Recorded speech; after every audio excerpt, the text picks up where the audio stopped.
les exercices de la deuxième série TD mécanique 2, TD mécanique 2, d'accord? Donc, la dernière fois, on s'est arrêté à l'exercice 4. Voilà. Donc, on est resté dans la question numéro 7 de l'exercice numéro 4. Donc, on va directement passer aux exercices. D'accord? Je vais partager avec vous le fichier de la correction. Comme ça, vous allez pouvoir suivre avec moi. Il y a des gens qui m'envoient des invitations. Donc, je vais partager avec vous le fichier.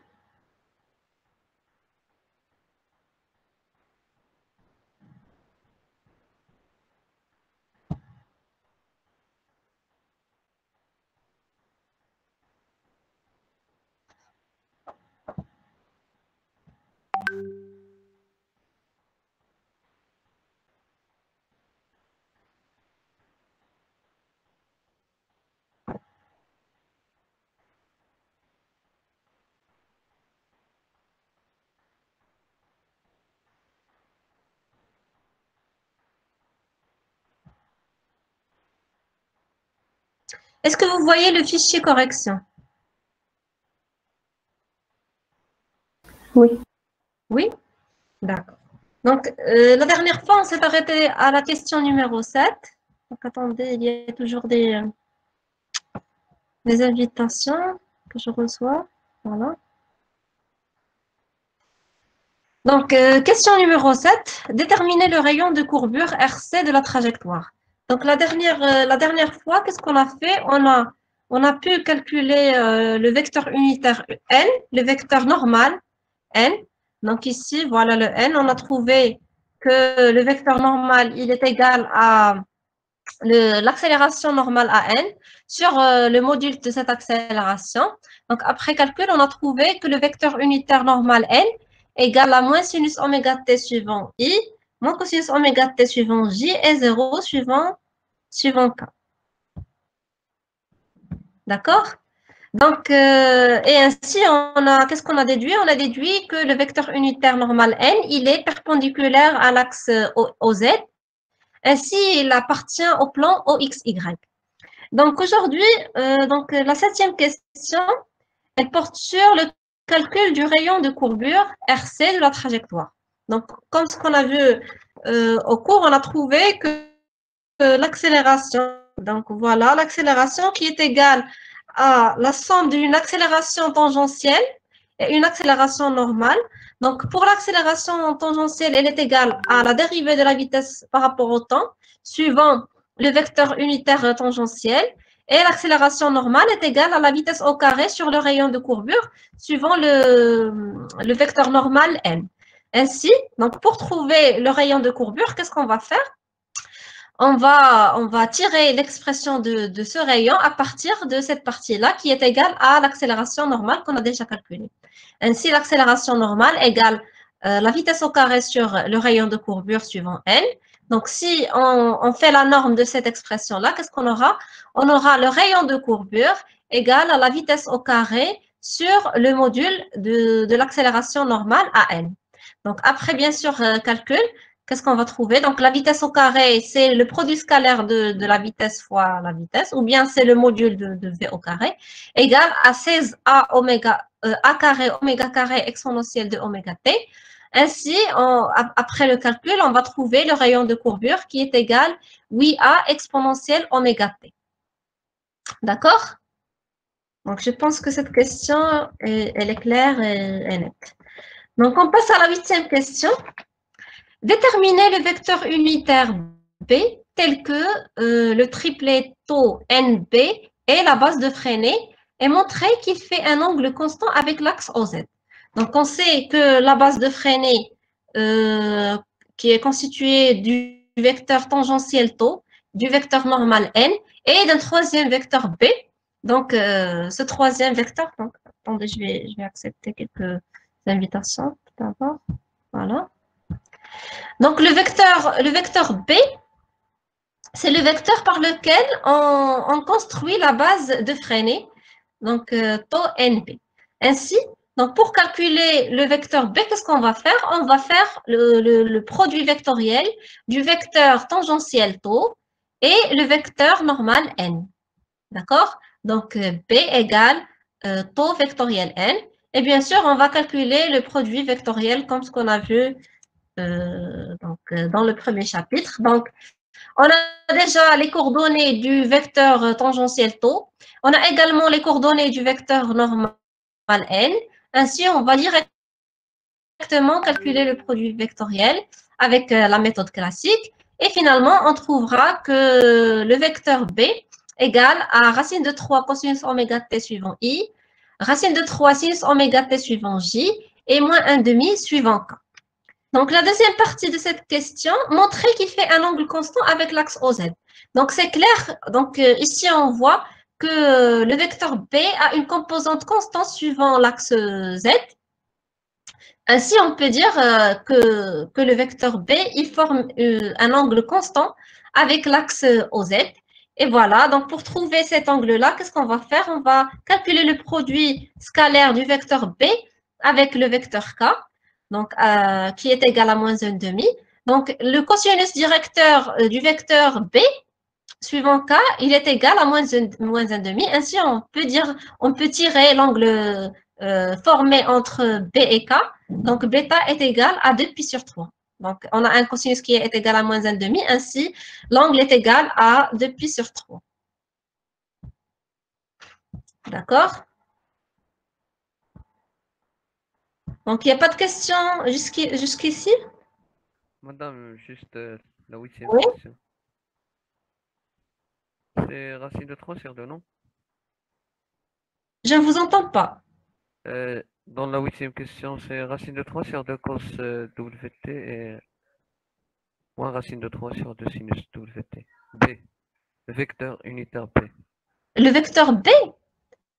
Oui. Attendez, je vais voir. Donc, si on fait le calcul, donc ici, qu'est-ce qu'on aura? On aura moins 1,5, ça c'est 0.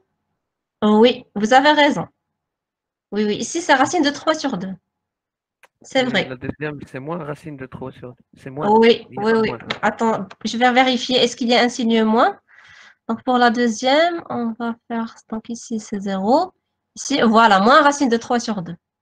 Oui, donc je vais le corriger. Je vais vous envoyer une nouvelle correction. Donc, je vais aller pour marquer ce point-là. Donc, ici, c'est racine de 3 sur 2, effectivement.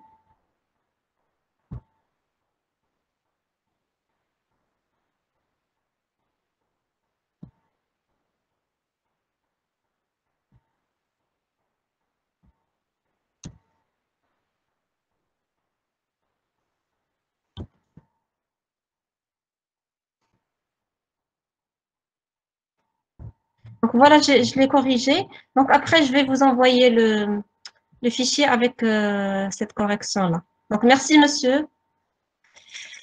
Alors, on continue. Donc, on passe à la 9e question. Donc, question numéro 9. Déterminer l'abscisse curviligne S de T du point M on nous a donné qu'au temps T égale à 0, l'abscisse curviligne S est égale à 4 fois A. D'accord? Donc, qu'est-ce qu'on a? On a la vitesse, elle est égale à la dérivée de l'abscisse curviligne S par rapport au temps.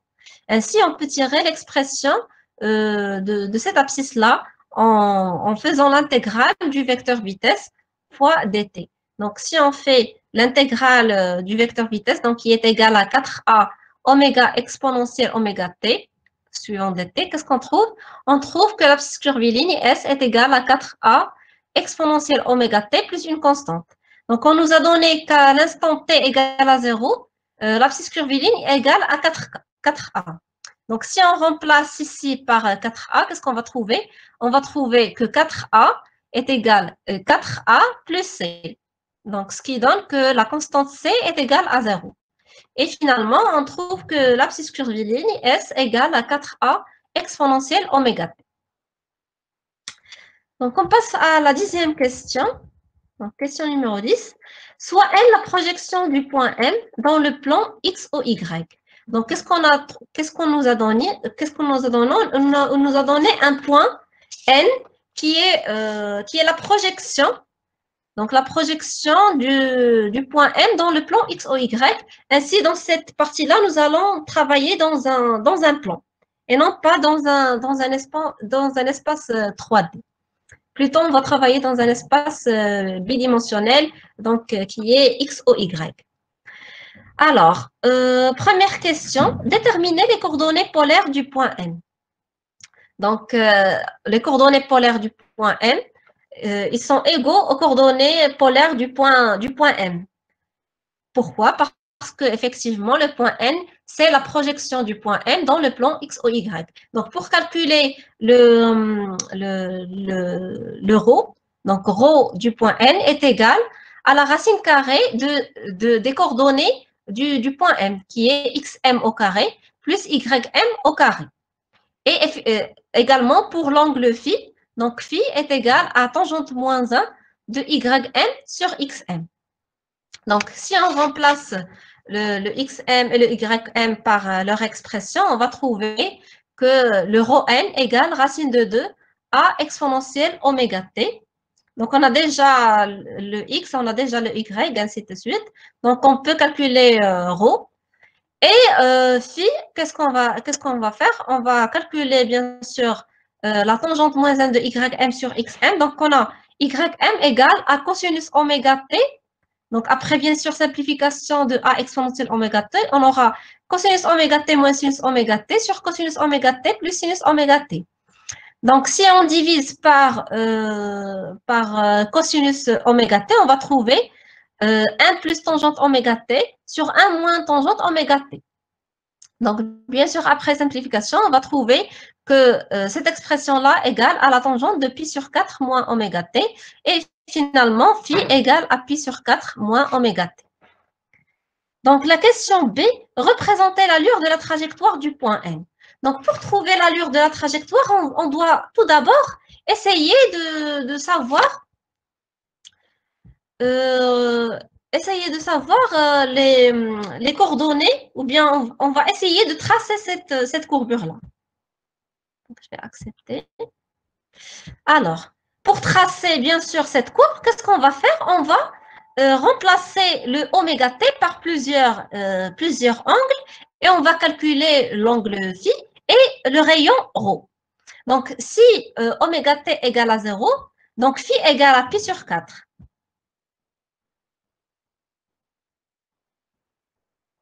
Donc, je pense qu'il y avait eu une invitation, non? D'accord. Donc, qu'est-ce que j'étais en train de dire? Donc, je disais que si on remplace oméga t par 0, donc phi égale à pi sur 4, et ρ est égal à racine de 2 sur racine de 2 fois a. Donc, ici, ce schéma que je vous ai montré, ce n'est pas le vrai schéma, donc c'est juste un schéma que j'ai trouvé sur Internet. Mais bien sûr, pour le traçage, il faut pour oméga t égale à 0, c'est-à-dire pour phi égale à pi sur 4. Donc, pi sur 4, c'est à peu près ici.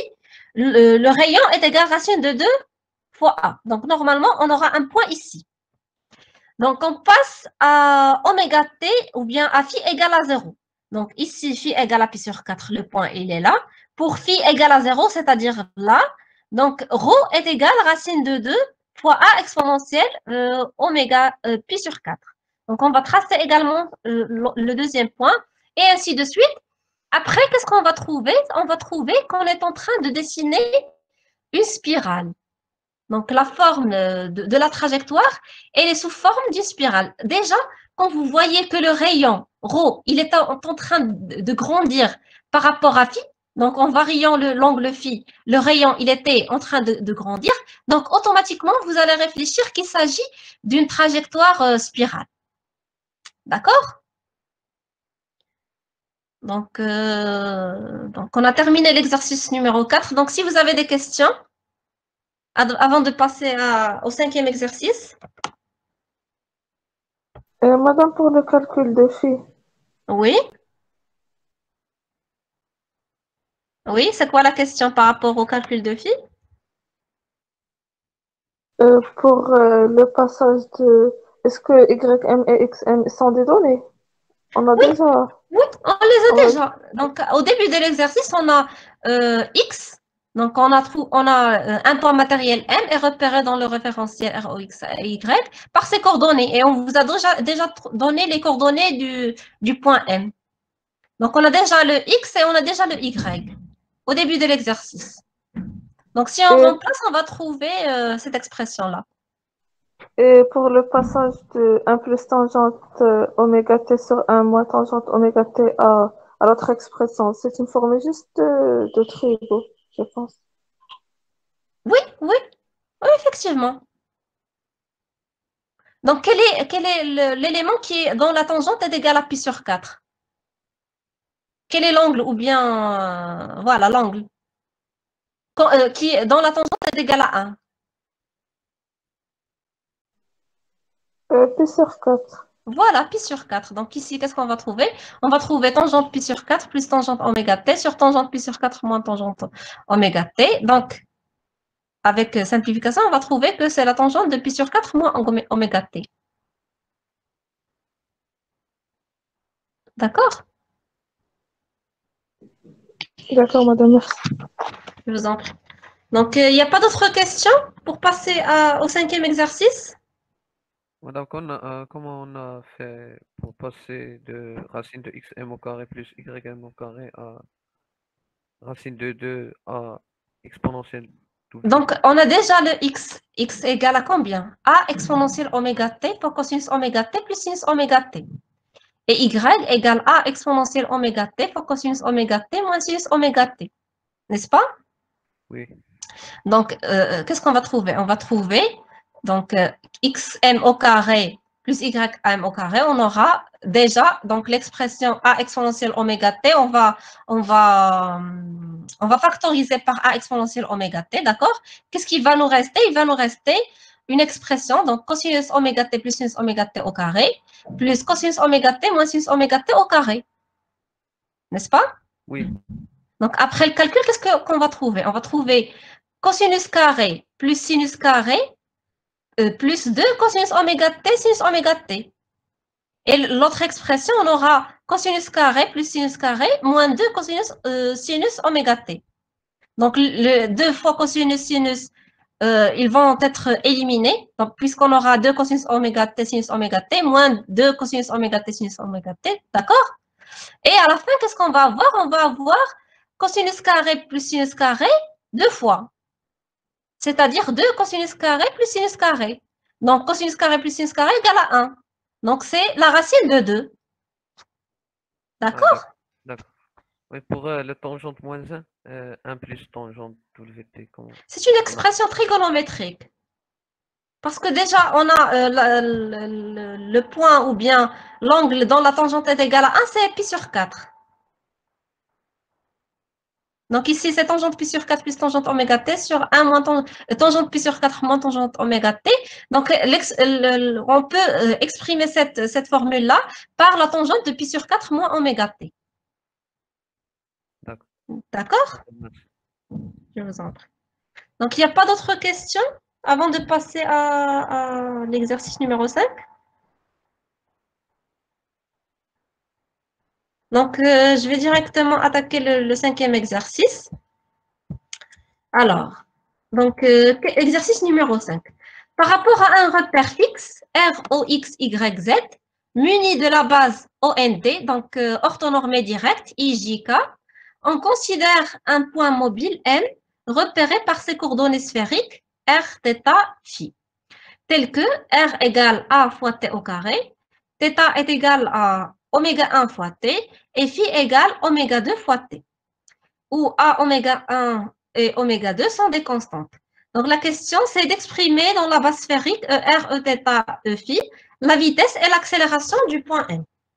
Donc, dans cet exercice-là, nous allons travailler dans la base sphérique. D'accord? Donc, voilà, donc la base sphérique, donc, qui est caractérisée par ses vecteurs directeurs ER, Eθ, Eφ. Donc, on connaît tous que que le vecteur position OM dans la base sphérique, il est égal à R suivant ER. D'accord? Donc, pour calculer la vitesse, on va dériver le vecteur position par rapport au temps. Donc, qui est égal à RER. Qu'est-ce qu'on aura? On aura la dérivée du rayon R point, suivant ER, plus R fois la dérivée de ER suivant par rapport au temps. Et déjà dans la première série, qu'est-ce qu'on a vu? On a déjà exprimé le vecteur ER dans la base cylindrique.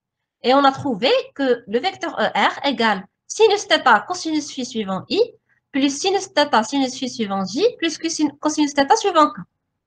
Donc, vous vous rappelez de cette expression-là? Oui ou non? Oui, oui. Oui. Oui. Donc, on a déjà vu cette expression. Donc, on a déjà exprimé le vecteur ER, le vecteur Eθ et le vecteur Phi dans la base cartésienne. Donc, cette expression-là, on aura besoin pour calculer la dérivée du vecteur ER par rapport au temps.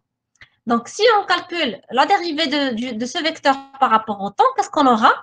Bien sûr, ici, on aura θ point fois cosinus θ, cosinus phi suivant I, plus phi point, ou bien moins phi point sinus θ, sinus phi suivant I, plus θ point cosinus θ, sinus phi suivant J, plus, voilà, phi point sinus θ, cosinus phi suivant J, moins θ point sinus θ suivant K.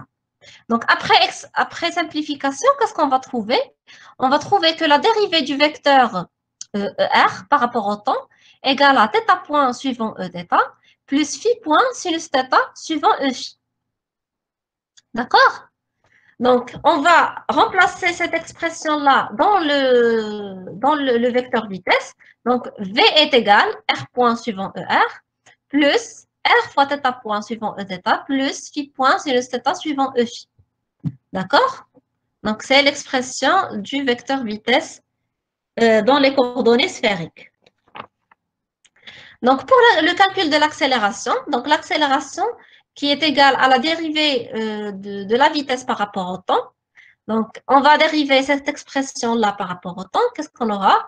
On aura R seconde, ou bien la dérivée seconde de R suivant ER, plus R point, la dérivée du vecteur ER par rapport au temps, plus R point, θ point suivant Eθ. Donc ici, donc on a R point, θ point suivant Eθ, plus R θ seconde, donc on dérive le θ point par rapport au temps, on aura θ seconde suivant Eθ, plus R θ point, la dérivée de Eθ par rapport au temps, plus R point fois phi point sinus θ suivant Eφ, plus R phi seconde sinus θ suivant Eθ, plus R phi point θ point cosinus θ suivant Eφ, plus R phi point sinus θ, la dérivée de Eφ par rapport au temps. Et également, donc on a déjà calculé les vecteurs Eθ et les vecteurs Eφ dans la base cartésienne. Donc Eθ est égal cosinus θ cosinus phi suivant I, plus cosinus θ sinus phi suivant J, moins sinus θ suivant K. Et le vecteur Eφ égale moins sinus phi suivant I, plus cosinus phi suivant J. Donc, si on calcule la dérivée du vecteur Eθ par rapport au temps, on va trouver moins θ point suivant ER, plus phi point cosinus θ suivant Eφ. Et la dérivée du vecteur Eφ par rapport au temps égale à moins phi point sinus θ suivant ER, moins phi point cosinus θ suivant Eθ.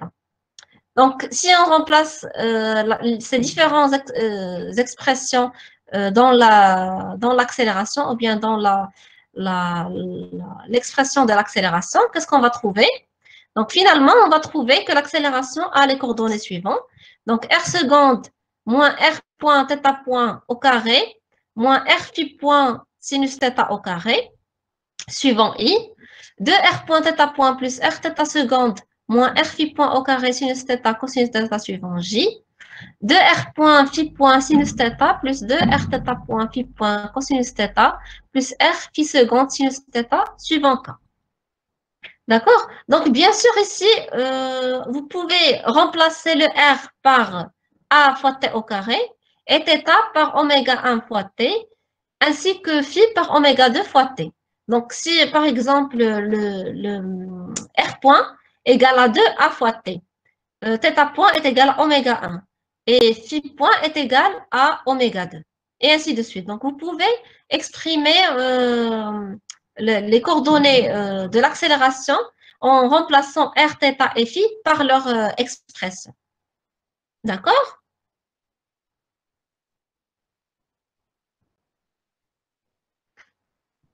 Donc, jusque-là, il n'y a pas de questions?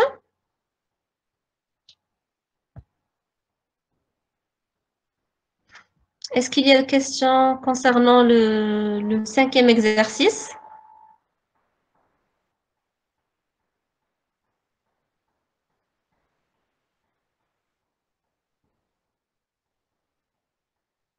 Donc, il n'y a pas de questions. On passe à l'exercice numéro 6.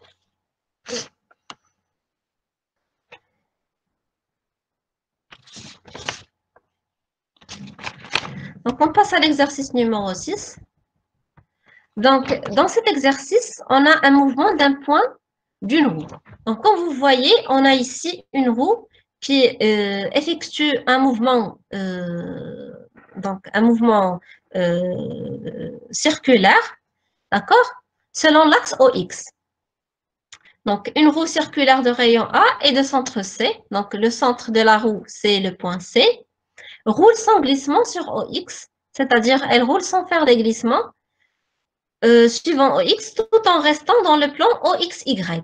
Donc, bien notre roue, elle effectue son mouvement uniquement dans le plan OXY. Un point A de la roue coïncide à l'instant T égale à 0 avec l'origine O. Donc ici, à l'instant T égale à 0, on a le point A, il coïncide avec l'origine de la base cartésienne O. Et le centre C a une vitesse constante V0. Donc comme vous voyez, si ce cercle-là, il effectue un mouvement circulaire, le centre du cercle C, comment va être son mouvement? Donc, son mouvement, il va être d'une forme rectiligne. Parce qu'effectivement, le cercle, il fait des mouvements de rotation, mais le centre du cercle, il reste toujours suivant une droite, d'accord, qui est parallèle à l'axe OX. Donc, première question, déterminer les coordonnées du point A à l'instant T. Donc, à partir de ce schéma, donc on doit déterminer les coordonnées du point A. Donc, le point A, il est ici. À l'instant T, le cercle de centre C, il a effectué un mouvement de rotation d'angle θ. Donc, ici, le point A, il était à l'instant T égale à 0, coïncide avec l'origine O. Et après, il a effectué un angle θ avec l'axe OY. D'accord? Donc, qu'est-ce qu'on doit faire? On doit exprimer les coordonnées de ce point A à cet instant-là dans la base cartésienne. Donc, le vecteur OA, qu'est-ce qu'on a? On a le vecteur OA est égal au C, donc O, donc ici c'est le point O, donc OA est égal à OC plus CA. D'accord? Donc, le vecteur OA est égal au vecteur OC plus le vecteur CA. Donc, à partir de ce schéma, on peut tirer l'expression du vecteur OC. Donc, le vecteur OC, il est égal à combien? Il est égal à cette distance-là, d'accord, suivant I, et cette distance-là, suivant J. D'accord? Donc, cette distance-là est égale à combien?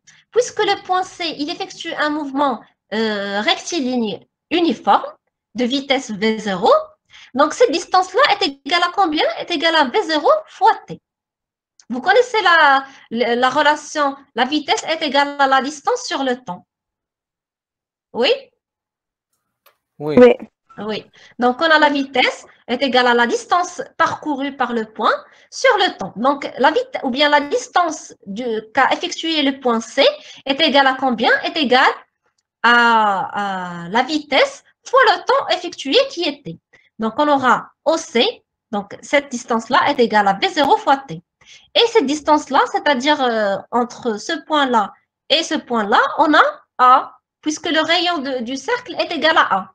Donc, Donc, cette distance est égale à A. Donc, OC est égal à V0 fois T, suivant I, et A suivant J.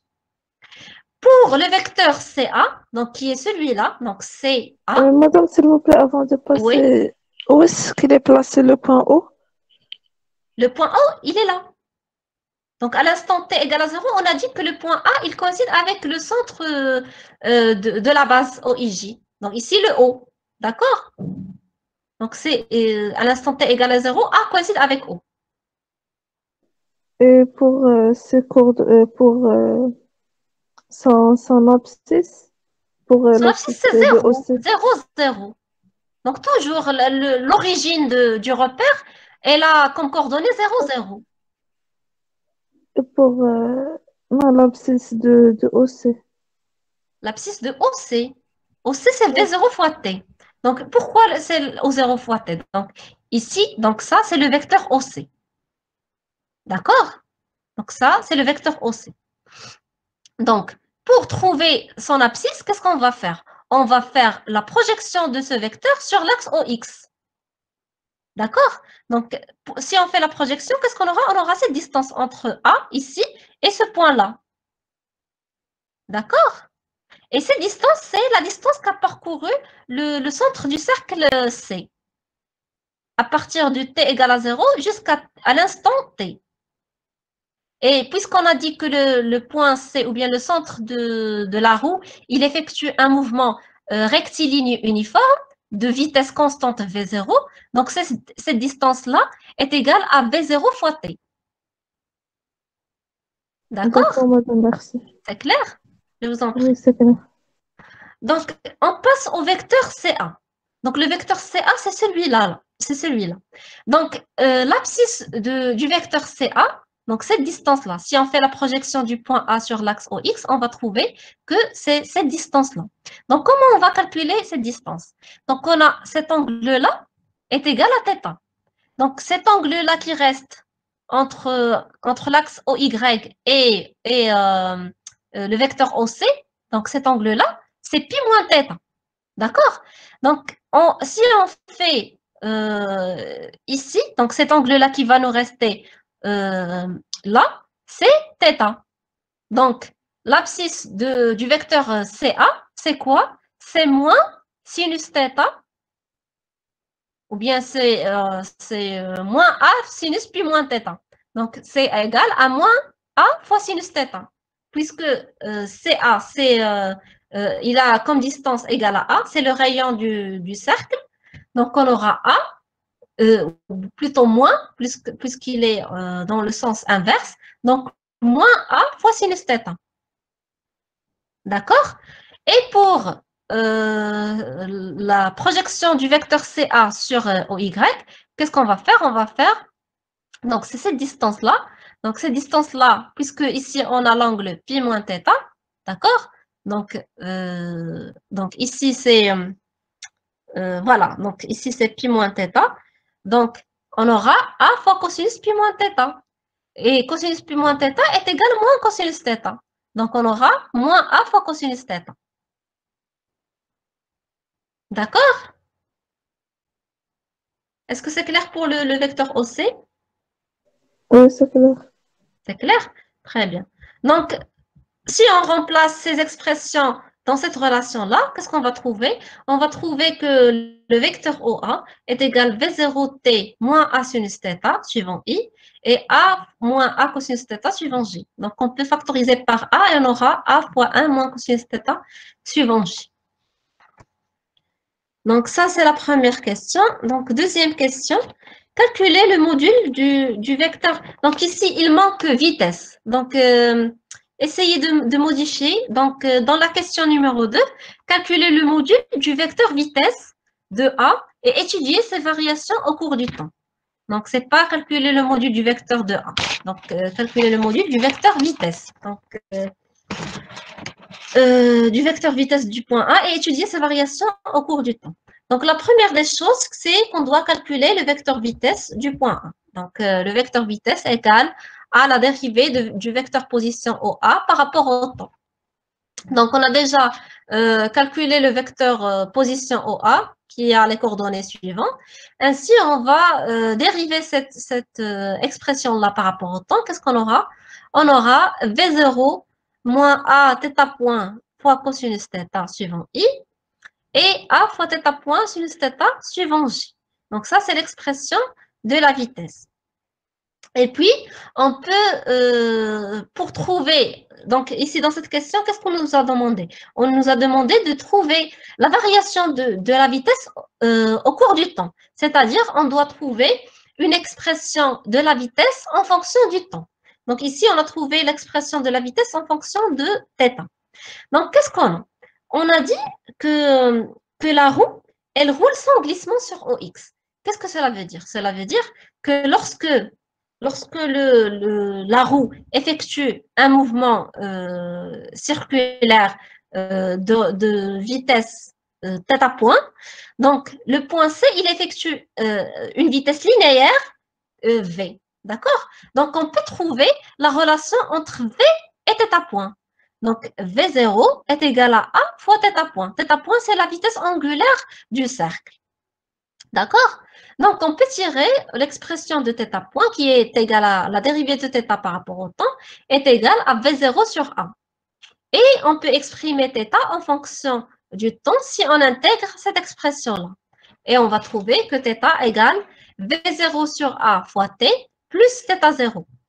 Et on a, qu'est-ce qu'on a? On a à T égale à 0, l'angle θ égale à 0. Pourquoi? Parce qu'on a dit que le point A, il coïncide avec l'origine du repère O. Donc, θ à l'instant T égale à 0, θ égale à 0. Et bien sûr, on va trouver que θ0 égale à 0. Ainsi, donc l'expression de l'angle θ est égale à quoi? Est égale à V0 sur A fois T. Et bien sûr, θ point, on l'a déjà trouvé, θ point est égal à V0 sur A. Donc, si on remplace l'expression de θ et θ point dans l'expression de la vitesse qu'on a déjà calculée, qu'est-ce qu'on va trouver? On va trouver que la vitesse V est égale à V0 fois 1 moins cosinus V0 sur A fois T suivant I et V0 fois sinus V0 sur A fois T suivant J. D'accord? Donc, on a trouvé l'expression de la vitesse en fonction du temps. Pour le calcul du module, donc le module du vecteur vitesse égale à V0 fois la racine de la vitesse suivant x au carré plus la vitesse suivant y au carré. Donc, on va trouver que le module du vecteur vitesse égale V0 fois racine de 2 fois la racine de 1 moins cosinus V0 sur A fois T. Donc, ça, c'était la deuxième question. Donc, troisième question, pour quelle position de A ce vecteur vitesse est-il nul? Donc, voilà, donc, qu'est-ce qu'on doit trouver? On doit trouver la position du point A pour lequel, ou bien pour laquelle le vecteur vitesse égale à 0. Donc, si le vecteur vitesse égale à 0, donc voilà, V égale à 0, qu'est-ce que ça implique? Ça implique que le module du vecteur vitesse égale à 0. Ainsi, donc ça, c'est une constante, V0 fois racine de 2 est égale à une constante. Ainsi, qu'est-ce qu'il nous reste? Il nous reste que 1 moins cosinus V0 sur A fois T égale à 0. Donc, cosinus V0 sur A fois T est égal à 1. Implique que V0 sur A fois T est égal à 2 kπ, avec K appartenant à N. Et bien sûr, après, si on va multiplier par A et diviser par V0, on va trouver que le vecteur vitesse est nul pour T, ou bien pour un temps égal à A sur V0 fois 2 kπ avec K appartient à N. Donc, le vecteur vitesse, il s'annule à plusieurs reprises. Au cours du temps, il s'annule à plusieurs fois. Donc, par exemple, pour K est égal à 1, donc le vecteur vitesse, il s'annule à T est égal à 2A sur V0 fois pi. Et ainsi de suite. D'accord? Donc, pour trouver l'emplacement du point A pour lequel la vitesse est nulle, donc on va remplacer l'expression du temps qu'on a déjà calculé dans l'expression du vecteur position OA. Donc, on a déjà calculé que le vecteur position OA est égal à V0 fois T moins A sinus θ suivant I et A fois 1 moins cosinus θ suivant J. Donc, si on remplace le t par cette expression-là, qu'est-ce qu'on va trouver? Donc, on va trouver que le vecteur position OA égale à 2A fois Kpi suivant I et 0 suivant J pour K appartient à N. Donc, l'emplacement des points A pour lesquels la vitesse s'annule, c'est des emplacements sur l'axe OX. D'accord? Comme vous pouvez voir que donc pour l'axe Y, donc là, le vecteur OA, il n'a pas de composant suivant Y pour une vitesse qui est nulle. Donc, le point A, pour laquelle la vitesse s'annule, donc sont des points qui appartiennent à l'axe OX. D'accord? Est-ce que c'est clair? Oui, c'est clair. C'est clair? Il n'y a pas de questions pour les autres?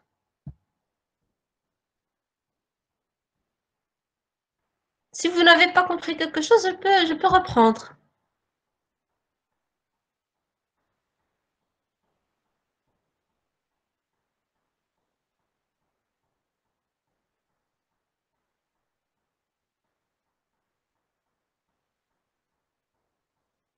Donc, il n'y a pas de questions?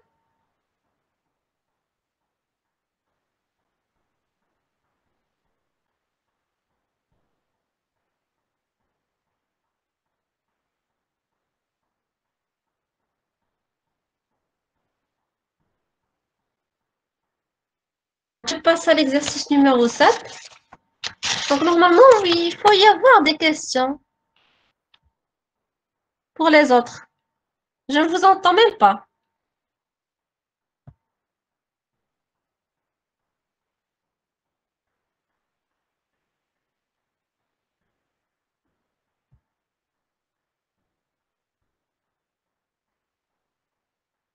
Alors, donc, je vais passer à l'exercice numéro 7.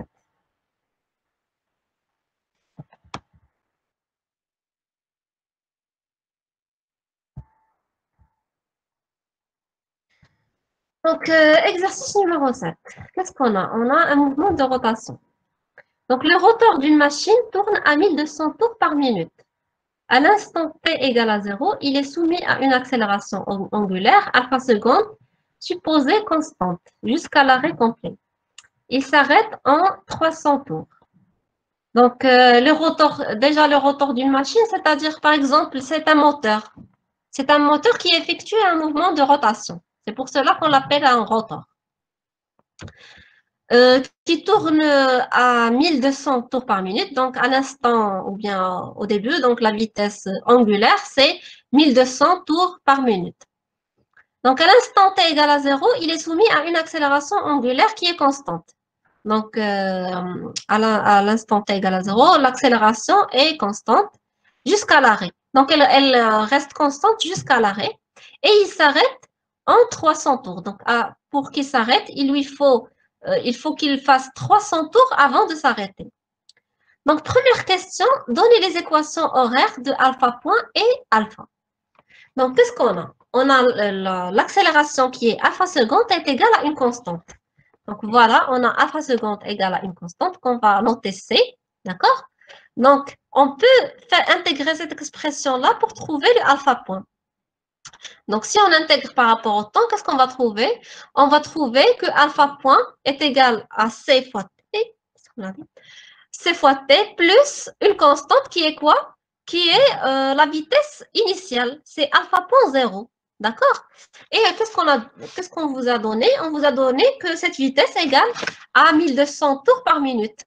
Donc, alpha point 0 qui est égal à oméga 0, on peut la noter également par oméga 0, est égal à 1200 tours par minute. Donc, pour trouver cette expression en radians par seconde, on va la multiplier par 2pi et la diviser par 60 pour trouver, pour le tour égal à 2pi, d'accord?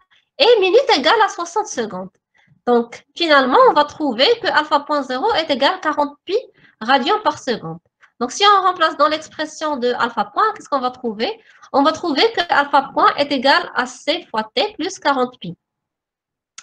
Et on peut également exprimer l'emplacement angulaire alpha par intégration de cette expression-là, par l'intégration de l'expression de la vitesse. Alors, alpha est égal à l'intégrale de alpha point par rapport au temps, donc égal à c sur 2 fois t au carré, plus 40 pi fois t, plus alpha 0, c'est-à-dire l'emplacement ou bien l'angle initial à t égale à 0, c'est alpha 0. Et puisqu'on a, ou bien on va supposer qu'à t égale à 0, alpha 0 égale à 0. Donc, à l'instant t égale à 0, l'angle alpha 0 égale à 0. Donc, si on remplace dans l'expression de alpha, qu'est-ce qu'on va trouver? On va trouver que alpha est égal à c sur 2 fois t au carré, plus 40 pi fois t.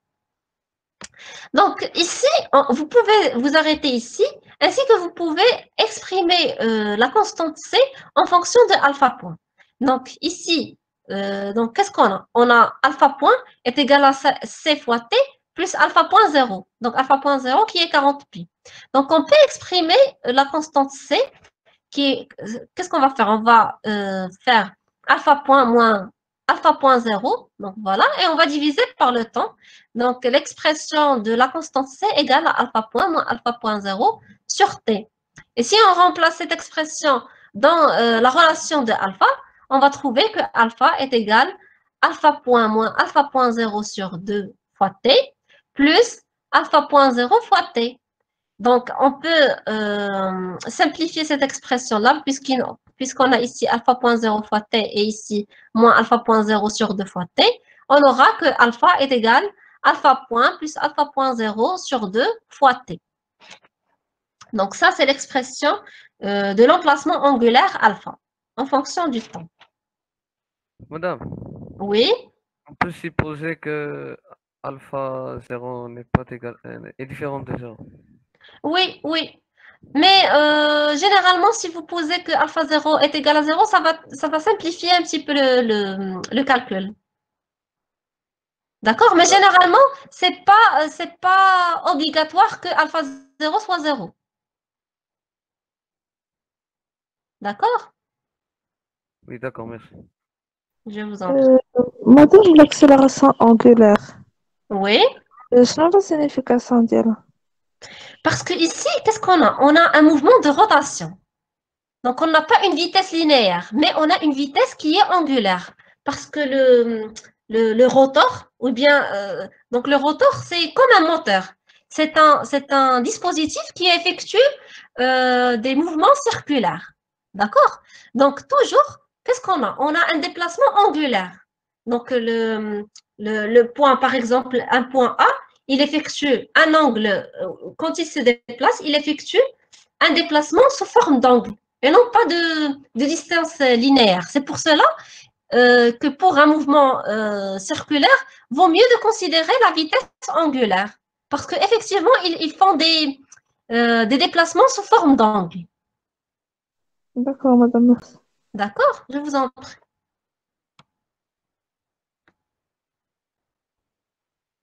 Donc, est-ce que c'est clair pour les autres? Il n'y a pas d'autres questions pour cette première question de l'exercice numéro 7?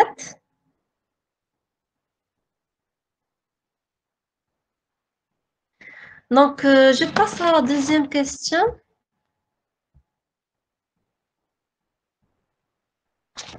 Donc, deuxième question, calculez la durée du freinage que vaut alpha seconde.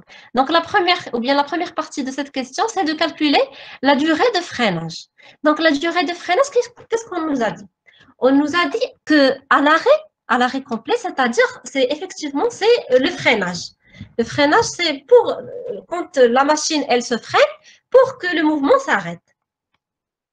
Donc, il s'arrête en 300 tours. Donc, si on appuie, par exemple, si on a un moteur et on appuie sur le bouton arrêter, donc le rotor ou bien le moteur, il effectue 300 tours avant qu'il s'arrête.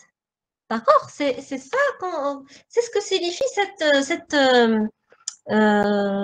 cette distance-là ou bien cette durée-là. D'accord? Donc, qu'est-ce qu'on a dit? On a dit qu'on doit calculer cette durée pour que le rotor s'arrête. Donc, qu'est-ce qu'on a?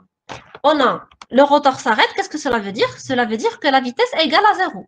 Donc, alpha point égale à 0. D'accord? Donc, on a déjà calculé alpha point. Donc, alpha arrêt égale à combien? Est égal à alpha point 0. Donc, ici, puisque alpha point égale à 0, donc qu'est-ce qu'il nous reste? Il nous reste alpha point 0 sur 2 fois t. Donc, le t arrêt. Donc, c'est le temps de l'arrêt. D'accord? Donc, à partir de cette expression, on peut tirer le t arrêt ou bien le temps, ou bien la durée de l'arrêt est égal à combien? Est égal à 2 fois alpha arrêt, c'est l'angle pour lequel le rotor s'arrête, sur alpha point 0. Donc, on va remplacer le alpha arrêt. Donc, on a déjà trouvé, ou bien on nous a déjà donné le alpha arrêt, c'est le 300 tours. Donc, 300 tours, c'est 300 fois de pi pour trouver en radian. Donc, c'est 300 fois de pi radian. Sur alpha point 0, c'est la vitesse initiale qui est égale à 1200 tours par minute, ou bien en radian, c'est égal à 40 pi. D'accord? Donc, si on remplace, ou bien si on calcule, on va trouver que la durée de l'arrêt est égale à 30 secondes. Donc, le rotor, quand on appuie au bouton arrêt, ça nécessite 30 secondes pour qu'il s'arrête effectivement. D'accord? Donc, la deuxième partie de la question, c'est de trouver l'expression de alpha seconde ou bien combien vaut l'accélération alpha seconde. Donc, directement, on va remplacer dans l'expression de alpha seconde par le t arrêt. Donc, qu'est-ce qu'on a? On a alpha seconde est égal à c qui est une constante. Donc, alpha seconde égale à c est égal à alpha point arrêt qui est égal à 0 moins alpha point 0 sur le t arrêt qu'on vient de calculer. Donc, alpha point 0, c'est 40 pi. Donc, avec le moins, c'est moins 40 pi sur 30. Donc, alpha seconde est égal à moins 4 pi sur 3 radians par seconde carré. Donc, est-ce que c'est clair? Alpha point arrêt égale à 0. Oui, parce que lorsqu'on dit freinage, ou bien lorsqu'on dit arrêt, c'est-à-dire la vitesse, et ça nul. Donc, il est en arrêt. Il n'y a pas de vitesse. D'accord?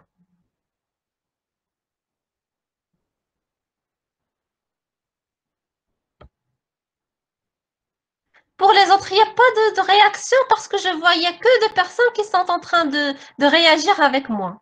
Les autres, vous endormez ou quoi? Non, madame, c'est bien clair. C'est clair? Oui, madame. Parce que je ne vois pas de réaction de votre part.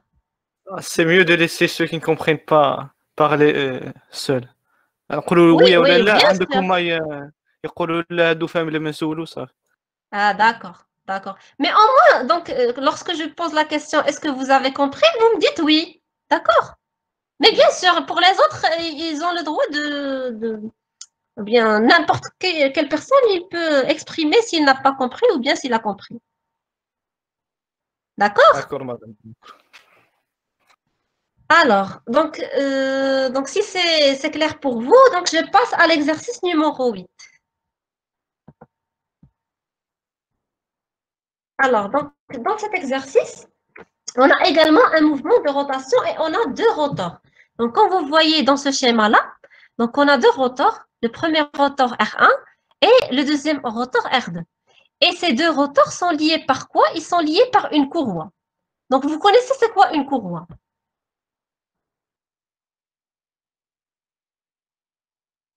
Une courroie, c'est comme une attache. Une attache qu'elle pourra être sous forme rectangulaire, donc comme vous pouvez y voir ici. Donc, elle a la forme rectangulaire et elle relie les deux rotors. Donc, le rotor R1, il roule avec une vitesse angulaire oméga 0 et le rotor R2, il roule avec une autre vitesse angulaire qu'on va par exemple nommer oméga 2. D'accord? Mais ces deux rotors, ils sont reliés par cette courroie-là, d'accord? Pour plusieurs buts, donc dans des machines mécaniques, on pourra trouver ce type de fonctionnement-là, d'accord? Donc, qu'est-ce qu'on a dans l'exercice 8? Donc, on considère un système de deux poulies. Donc, ici, c'est les deux poulies, d'accord? Reliées par une courroie. Donc, voilà la courroie, c'est l'attache. La première poulie a un rayon R1, donc voilà, elle a un rayon R1, elle tourne avec la vitesse angulaire oméga 0, et la seconde a un rayon R2.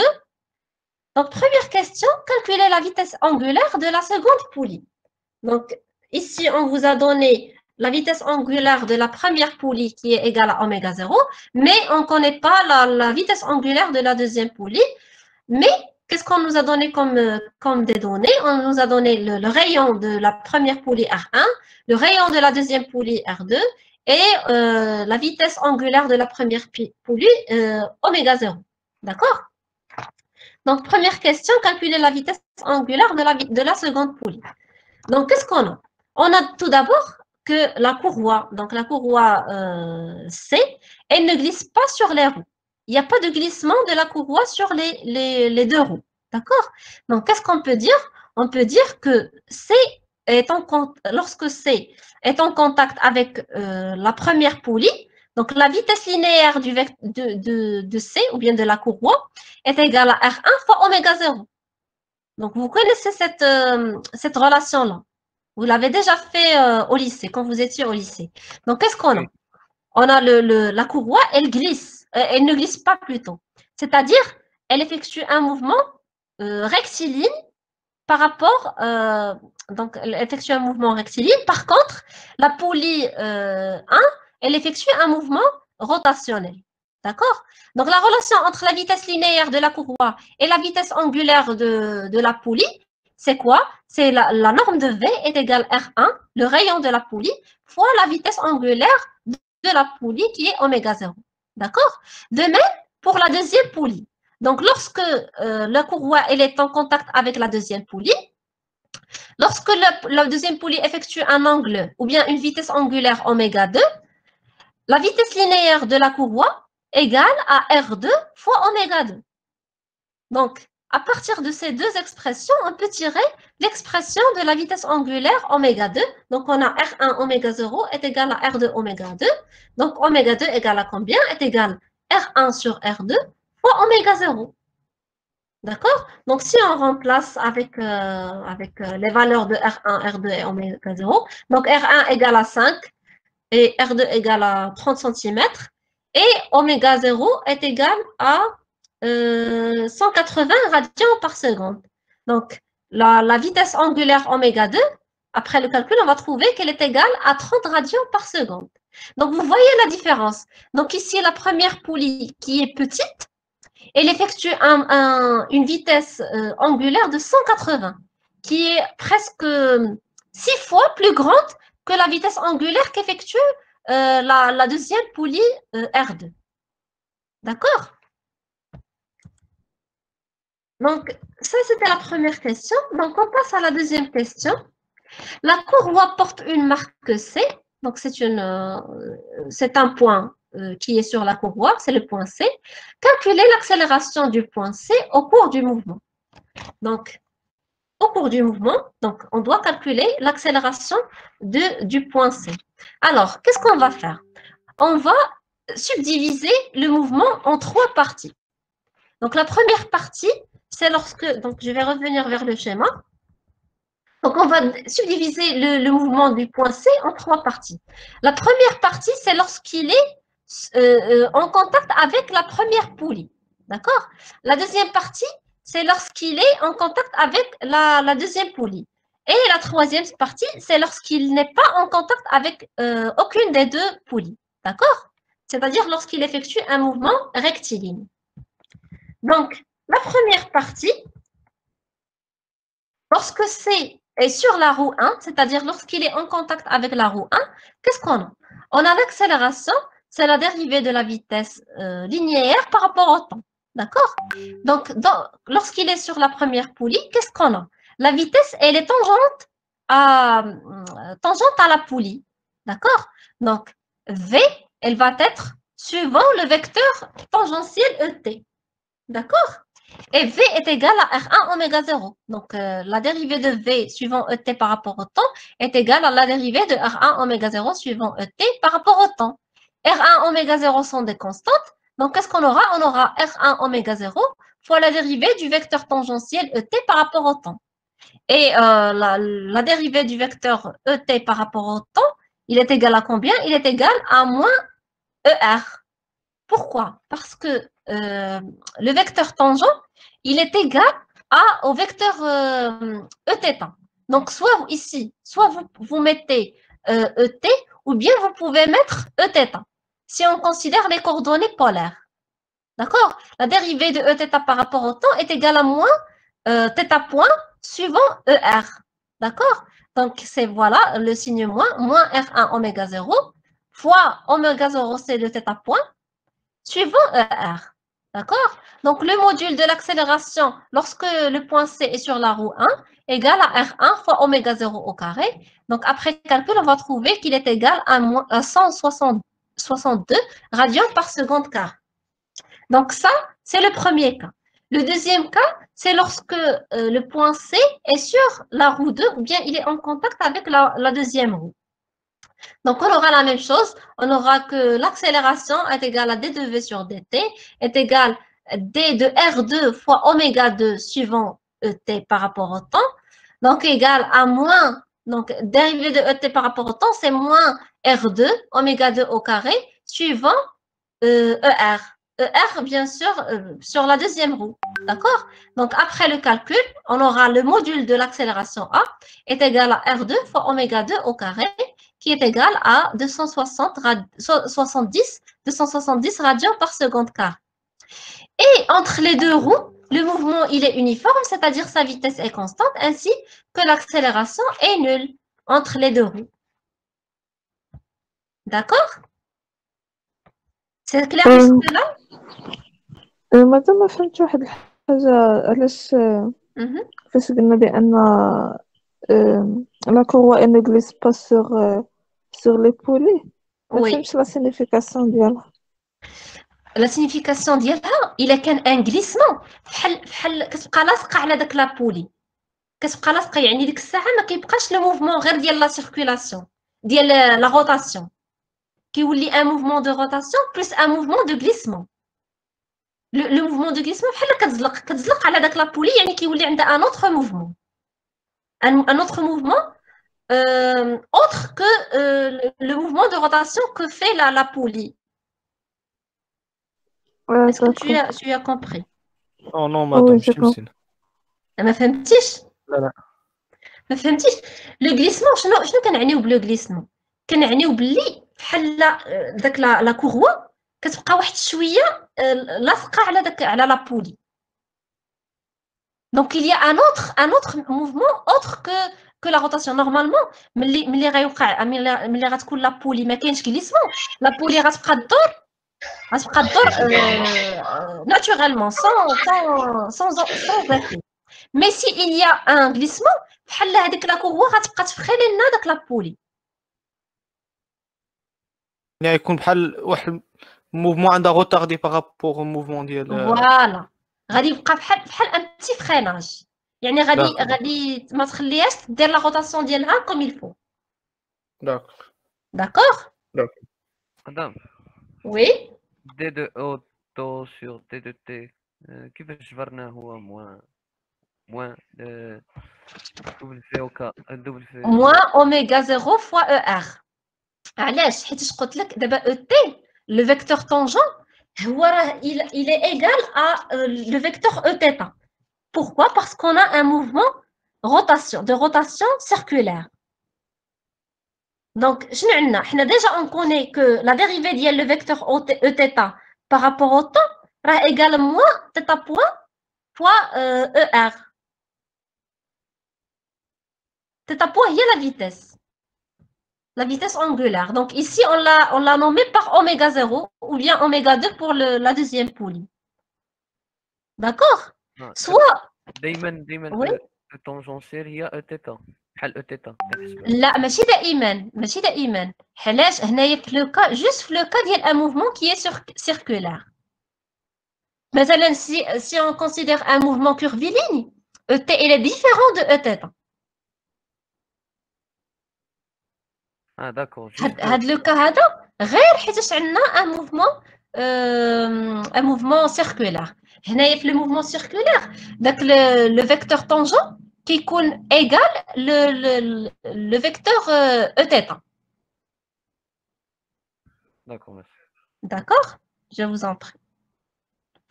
Donc, est-ce qu'il y a d'autres questions?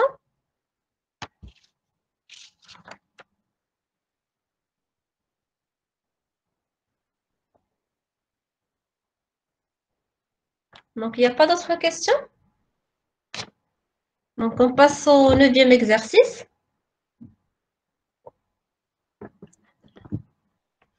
Donc, 9e exercice. Donc, dans cet exercice-là, on va considérer un mouvement qui est curviligne. Donc, voilà. Donc, mouvement curviligne. Une particule M se déplace dans le plan X ou Y. Sa vitesse est définie par V est égal à A suivant Uθ plus B suivant Y, où A et B sont deux constantes. Première question, déterminer l'équation ρ de θ de la trajectoire en coordonnées polaires. Donc, qu'est-ce qu'on nous a donné dans cet exercice-là? On nous a déjà dit qu'il s'agit d'un mouvement qui est curviligne et on nous a donné le vecteur vitesse en fonction du vecteur Uθ et du vecteur Uy. Donc, qu'est-ce qu'on nous a demandé? On nous a demandé d'exprimer l'équation de ρθ, c'est-à-dire de la première coordonnée polaire ρ. Donc, on a V est égal à A suivant Uθ plus B suivant Uy. Donc, tout d'abord, qu'est-ce qu'on va faire? On va exprimer Uy en fonction de Uro et Uθ. D'accord? Donc, qu'est-ce qu'on a? On a le vecteur Uro, il est égal à cosinus θ suivant Ux plus sinus θ suivant Uy. Et le vecteur Uθ est égal à moins sinus θ suivant Ux plus cosinus θ suivant Uy. Donc, pour tirer l'expression de Uy en fonction de Uro et Uθ, qu'est-ce qu'on va faire? Donc, on doit éliminer le vecteur Ux. Donc, ici, on va multiplier par cosinus θ dans la première expression, d'accord? Et on va multiplier par, ou bien plutôt, on va multiplier par sinus θ dans la première expression et par cosinus θ dans la deuxième expression. Pourquoi? Si on fait la somme des deux équations, on va avoir sinus θ cosinus θ moins sinus θ cosinus θ suivant Ux. Donc, ça va être égal à 0. Et le vecteur Ux va être éliminé. Donc, si on fait cette méthode-là, qu'est-ce qu'on va avoir? On va avoir que le vecteur Uy égale sinus θ suivant Uro plus cosinus θ suivant Uθ. Donc, ça, c'est la première partie. Donc, cette expression-là, on va la remplacer dans l'expression de la vitesse. Donc, après remplacement, qu'est-ce qu'on va trouver? On va trouver que la vitesse, vecteur vitesse égale A suivant Uθ plus B fois sinus θ suivant Uro plus cosinus θ suivant Uro. Donc, après simplification, on va trouver que la vitesse égale à B sinus θ suivant Uro plus A plus B cosinus θ suivant Uθ. Donc, à ce moment-là, on peut tirer l'expression du vecteur position OM par intégration de l'expression de la vitesse. Donc, le vecteur OM, qui est égal à ρ suivant Uro, d'accord, implique que V est égal à ρ point suivant Uro plus ρ fois d de Uro sur d de t. D'accord? Parce qu'on travaille dans les coordonnées, ou bien, voilà, dans les coordonnées polaires. Donc, le vecteur OM est égal à ρ suivant Uro. Donc, si on dérive le vecteur position par rapport au temps, on va trouver que le vecteur vitesse est égal à ρ point suivant Uro plus ρ d de Uro par rapport au temps qui est égal à ρ θ point suivant Uθ. Donc, V est égal à ρ point suivant Uro plus ρ θ point suivant Uθ. Donc, on a cette expression-là et on a l'expression de la vitesse qu'on a calculée tout à l'heure. Donc, on va faire par analogie, ρ point est égal à B sinus θ et ρ θ point est égal à A plus B cosinus θ. Donc, voilà. Donc, par analogie, on a trouvé que ρ point est égal à B sinus θ et ρ θ point est égal à A plus B cosinus θ. Donc, ρ point, c'est la dérivée de ρ par rapport au temps et θ point, c'est la dérivée de θ par rapport au temps. Donc, si on prend par exemple cette expression-là, ou bien plutôt cette expression-là, Parce que si soit on considère la première équation ou bien la deuxième équation, on va trouver la même chose. Donc, on va diviser la première équation par la deuxième équation. Donc, qu'est-ce qu'on va avoir? On va avoir 1 sur ρ fois d de ρ sur dt fois l'inverse de dθ sur dt qui est d de t sur dθ est égal b fois sinus θ sur a plus b cosinus θ. D'accord? Donc, on va éliminer ici le dt et on va multiplier dθ dans l'autre côté. Donc, qu'est-ce qu'on aura? On aura d de ρ sur ρ est égal b sinus θ sur a plus b cosinus θ fois dθ. Donc, tout ce calcul-là, c'est juste pour tirer le ρ dans un côté et le θ dans un autre côté pour faire l'intégrale pour le premier côté par rapport à ρ et pour le deuxième côté par rapport à θ. Donc, le ρ, il varie entre ρ0 et ρ. Donc, ρ0, c'est le rayon ρ à l'instant t égale à 0. Et θ, il varie entre 0 et θ. D'accord? Donc, le log, donc voilà. Donc, ici, on a u' sur u. Donc, l'intégrale, c'est logarithme de ρ. Et ici, donc, on a ça, c'est la dérivée de b plus cosinus θ. Donc, c'est logarithme de a plus b cosinus θ entre 0 et θ. D'accord? Donc voilà. Donc, à partir de ça, on peut tirer le ρ sur ρ0 est égal à 1 sur a plus b cosinus θ, puisqu'on a ici un signe moins. Donc, c'est avec intégrale, on va trouver que 1 sur a plus b cosinus θ. Et finalement, on va trouver que ρ égale ρ0 sur a plus b cosinus θ. D'accord?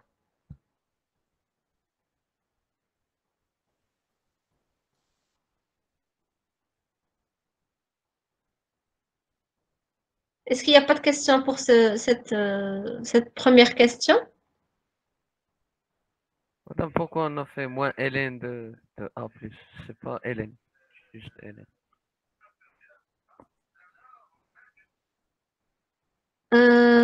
Attendez, donc ici on a, oui, ln de ρ, donc entre ρ0 et ρ. Et ça, c'est, ah oui, pourquoi le moins? Parce que normalement, la dérivée du cosinus, c'est moins sinus. Ah, d'accord. D'accord? Donc, pour trouver moins la dérivée de cette expression-là, il faut rajouter un moins, il faut multiplier par moins. D'accord. Merci. D'accord, c'est clair? Donc, est-ce qu'il y a d'autres questions par rapport à cette première question, exercice 9? UY, non. UY? Comment on trouvait UY? Oui, comment on a trouvé UY? Donc, on connaît déjà l'expression de euro en fonction de UX ou UY. Donc, UY, soit on fait UY, soit on fait le J. Tu es d'accord avec moi? Donc, UX, c'est I et UY, c'est J. D'accord? On a déjà exprimé euro en fonction de IJ. Donc, euro est égal cosinus θ suivant I plus sinus θ suivant J. Et Uθ est égal moins sinus θ suivant I plus cosinus θ suivant J. Donc, pour trouver l'expression uniquement de J ou bien de UY, qu'est-ce qu'on va faire? On doit éliminer le UX. Donc, pour éliminer le UX, on va multiplier ici par sinus θ et ici par cosinus θ et on va faire la somme des deux équations pour éliminer le vecteur UX. D'accord? Donc ici, si on multiplie par sinus, on aura sinus carré θ suivant UY. Et ici, cosinus carré θ suivant UY. Donc si on fait la somme, qu'est-ce qu'on aura? On aura sinus carré θ plus cosinus carré θ, c'est 1. Qu'est-ce qui va nous rester? Il va nous rester que UY égale sinus θ suivant URO plus cosinus θ suivant Uθ. Est-ce que c'est clair? Oui, mais j'ai pas compris comment on a éliminé cos θ UX et moins sinus θ UX. Parce qu'on a ici, j'ai multiplié par sinus θ. Et dans la deuxième, j'ai multiplié par cosinus θ. Donc, qu'est-ce qu'on va avoir? Sinus θ fois cosinus θ suivant ux, moins sinus θ fois cosinus θ suivant ux. Ah, Donc, c'est 0. D'accord. Merci. D'accord? Oui. Pour les autres, est-ce que c'est clair?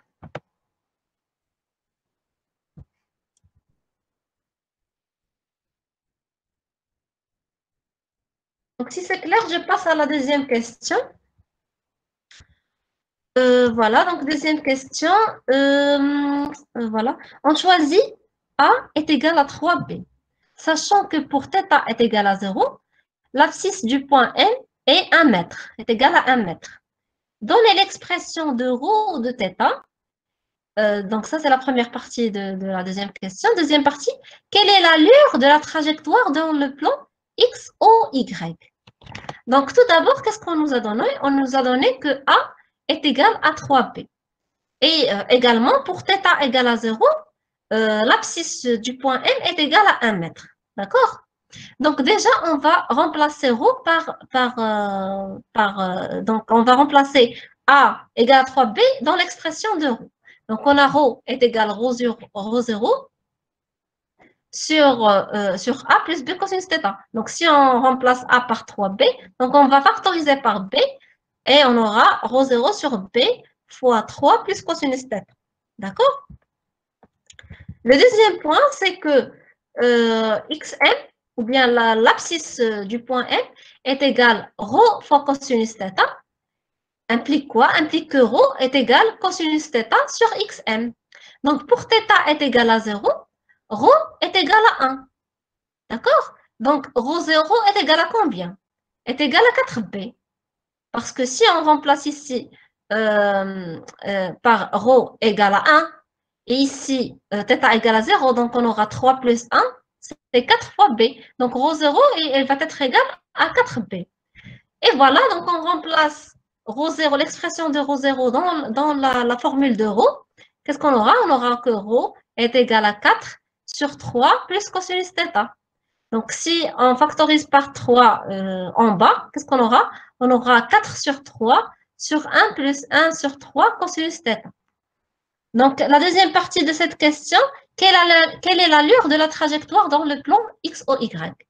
Donc ici, dans cette partie-là, je pense que c'est dur de trouver facilement l'allure. Donc, il s'agit d'une ellipse. Donc, pourquoi il s'agit d'une ellipse? Donc, parce que c'est l'expression ou bien c'est l'équation d'une ellipse dans les coordonnées polaires. Donc, ici, je vous ai fait un petit rappel sur l'équation de l'ellipse dans les coordonnées polaires. Donc, si l'équation de l'ellipse qu'on connaît en coordonnées cartésiennes, c'est la suivante. Donc, x carré sur a au carré plus y carré sur b au carré est égal à 1. Donc, si on met c, une constante c qui est égale à la racine carrée de a au carré moins b au carré, et ρ de θ, ou bien l'équation dans les coordonnées polaires d'une ellipse va être égale à P sur 1 plus E cosinus θ, avec E est égal C sur A, et P est égal B au carré sur A. Donc voilà, c'est ce qu'on a trouvé. On a trouvé que ρ est égal à une constante ici qui est P. Donc si on va comparer cette expression avec celle-là, donc K sur 3 c'est le P, et le E est égal à 1 sur 3. Donc, effectivement, il s'agit de l'équation d'une ellipse dans les coordonnées polaires. Donc, quel est le type de trajectoire? Donc, il s'agit d'une ellipse.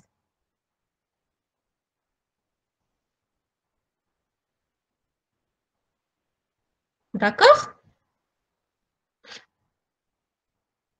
Est-ce qu'il y a des questions pour cette deuxième question? Madame, Oui. est-ce que on doit factoriser là-bas l'expression? L'expression de ρ? Oui. Vous parlez de l'expression de ρ. Oui, pourquoi j'ai factorisé par... de factoriser là-bas. Oui, ça va être plus clair pour vous pour trouver une expression pareille. Une expression comme celle-là que je viens de vous montrer pour une équation d'une ellipse dans les coordonnées polaires. Donc, elle est comme suit. Elle est égale à une constante sur 1 plus une constante fois cosinus θ. Donc, pour trouver une équation qui est similaire à celle-là. Donc, on doit factoriser par 1 sur 3 pour trouver ici une constante sur 1 plus une constante fois cosinus θ. Pour que ça soit clair qu'il s'agit d'une ellipse. D'accord?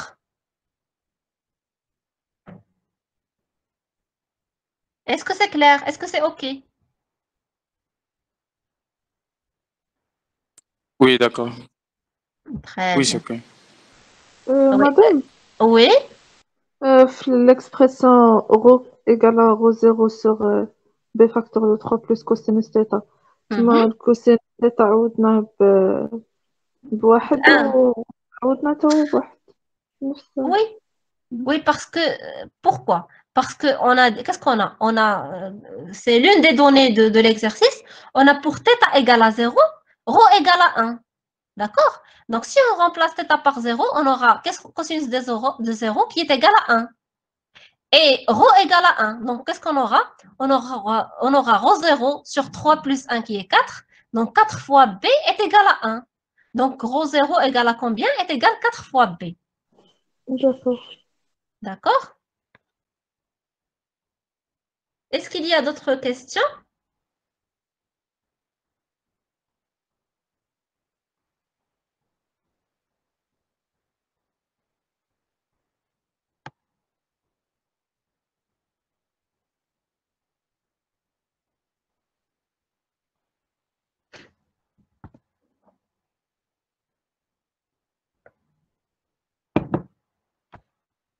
Donc, s'il n'y a pas d'autres questions, donc je vais passer à l'exercice numéro 10.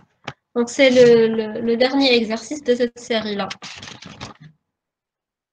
Donc, il n'y a pas de questions? Apparemment, il n'y a pas de question. D'accord. Donc, on passe directement à l'exercice 10. Donc, exercice 10, mouvement curviligne. Donc, un point M se déplace sur une spirale logarithmique d'équation polaire paramétrique ρ est égal à ρ0 exponentielle θ, avec θ est égal à oméga fois t, avec oméga est une constante. D'accord? Donc, ici, on vous a donné qu'il s'agit d'un mouvement curviligne, non pas uniquement d'un mouvement curviligne, mais d'un mouvement qui est sous forme d'une spirale logarithmique. Donc, comme vous voyez dans ce schéma-là, donc voilà une spirale logarithmique. D'accord? Donc, voilà. Et on nous a donné l'équation paramétrique ou bien l'équation dans les coordonnées polaires de la spirale. Donc, on a ρ est égal à ρ0 exponentielle θ avec θ est égal à oméga t. D'accord? Donc, première question, dessiner schématiquement une spirale logarithmique. Donc, voilà. Donc, ça, c'est un schéma d'une spirale logarithmique. D'accord? Et représenter les axes des coordonnées polaires et le repère de Freinet en un point N quelconque de cette trajectoire. Donc ici, je n'ai pas tracé le repère, mais je vais vous montrer comment on va tracer. Par exemple, si on prend ce point-là, donc ce point-là, voilà. Donc, première chose, c'est de représenter les axes des coordonnées polaires. Alors, les coordonnées polaires, comment vont être? Donc, le rayon R, il va être, ou bien le vecteur ER, il va être comme ça. Il se dirige avec le rayon. Donc, si on prend le vecteur, donc si on appelle ce point-là M, donc le vecteur ON, c'est celui-là. Donc, le vecteur ER, il va être parallèle au vecteur OM et qui passe par M. Le vecteur Eθ, il est perpendiculaire à Eθ et qui se dirige, plutôt il se dirige comme ça, parce que θ, il varie dans ce sens-là. Dans le sens dans le sens horaire inverse. C'est pas dans le sens horaire. Ou bien plutôt dans le sens horaire. Voilà, c'est dans le sens horaire. D'accord? Donc le Eθ, ou bien Uθ, il va être vers le bas. Quoi d'autre? Voilà. On va présenter les axes pour donner polaires. Et le repère de Freinet. Donc pour le repère de Freinet, donc le ET, il est tangent. Donc le vecteur ET, il va être comme ça, tangent à la trajectoire. Et le vecteur EN, il va être dirigé vers le centre. Pourquoi? Parce que la courbure, elle est dirigée vers le centre. Donc si on prend le cercle oscillateur ici, on va trouver un vecteur En dirigé vers le centre. Donc ici, je vais refaire le schéma avec les vecteurs ER, Eθ et ET et En, d'accord? C'est-à-dire les repères ou bien les vecteurs directeurs de la base polaire ainsi que la base de Freinet.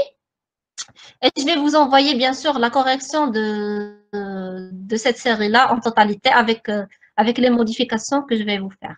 D'accord? Donc ça, c'est la première question. Bien sûr, pour le traçage d'une spirale pareille, donc vous devez toujours faire ce tableau-là. Donc la variation de l'angle θ avec la variation du rayon ρ. Donc ici, qu'est-ce qu'on a? On a pour un θ égale à 0, on a ρ égale à ρ0. Pour θ est égal pi sur 4, ρ est égal à ρ0 exponentielle pi sur 4, ainsi de suite. Donc, qu'est-ce qu'on constate? On constate qu'en augmentant l'angle θ, le rayon ρ, il augmente également au cours du temps. D'accord? Madame Teta, Oui?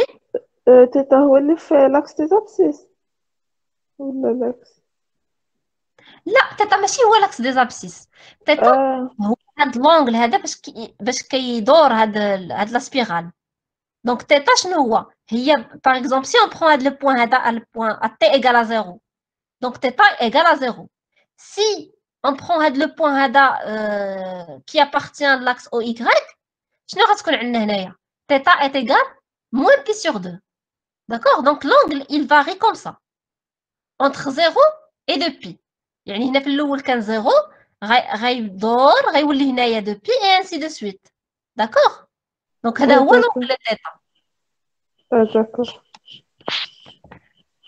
alors Madame, oui le repère de Freinet, comment on va faire? pour le repère de Freinet c'est comme si je viens de vous expliquer par exemple si on prend le point هذا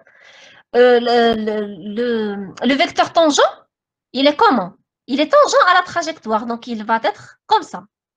Donc, vous pouvez voir le mouvement de la souris avec moi, n'est-ce pas? Oui, oui. Donc, il va être comme ça. Donc, ça, c'est le vecteur tangent. Et le vecteur normal, qu'est-ce qu'on a dit? On a dit que le vecteur normal, il se dirige vers le centre du cercle osculateur. Donc, si on prend le cercle osculateur ici, donc le vecteur normal, il va être normal au vecteur tangent et qui va se diriger vers le centre du cercle osculateur.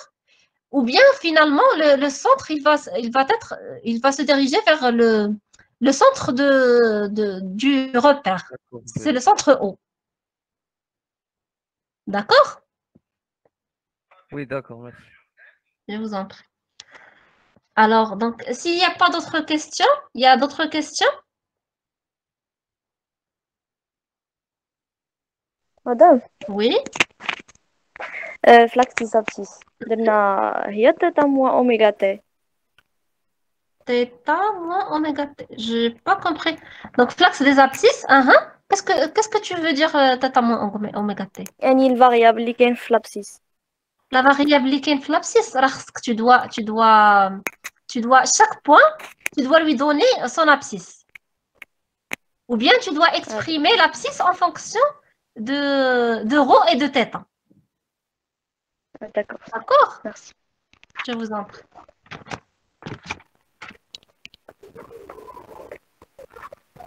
Est-ce qu'il y a d'autres questions avant de passer à la deuxième?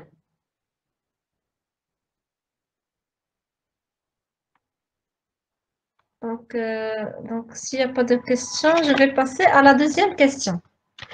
Donc, la deuxième question, calculer les composantes des vecteurs vitesse et accélération du point M en coordonnées polaires et en déduire les normes de ces vecteurs.